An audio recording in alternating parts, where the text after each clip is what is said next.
NTK announces candidates for assembly polls. Seeman to contest from Karaikudi. இது English ஹிந்துல 8ஆம் பக்கத்துல வந்திருக்கிற செய்தி.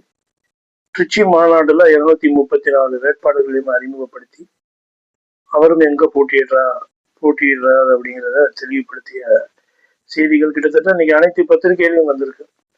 ஒரு காலத்துல நாம் தமிழர் கட்சியுடைய எந்த செய்தியும் எந்த பத்திரிகையும் பெருசா வராது.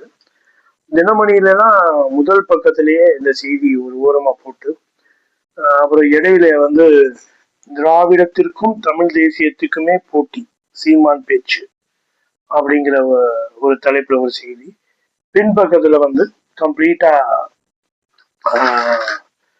10 மதுரை உட்பட ஒரு 6 மாவட்டங்கள்ல நாம் தமிழர் கேண்டிடேட்ஸ் யார் யார் நிக்கிறாங்கன்ற ஒரு பட்டியல் அப்படின்னு செய்திகள் கொஞ்சம் விலாவரியாவே போட்டிருக்கிறாங்க.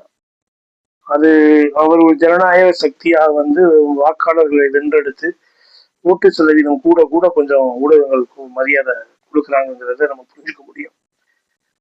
நிறைய புதுமுகங்கள் இதுல திரும்ப திரும்ப ஏற்கனவே நம்ம சொன்னதுதான்.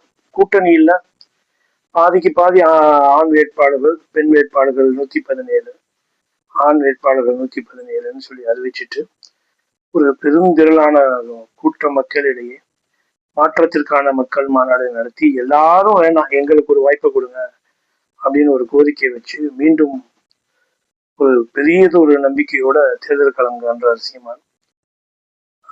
நாம் தமிழருக்கு எப்படி வாய்ப்புகள் இருக்குன்னு வாக்காளர்களும் பொதுமக்களும் சொல்றத நம்ம காத்திருந்து தான் பார்க்கலாம்.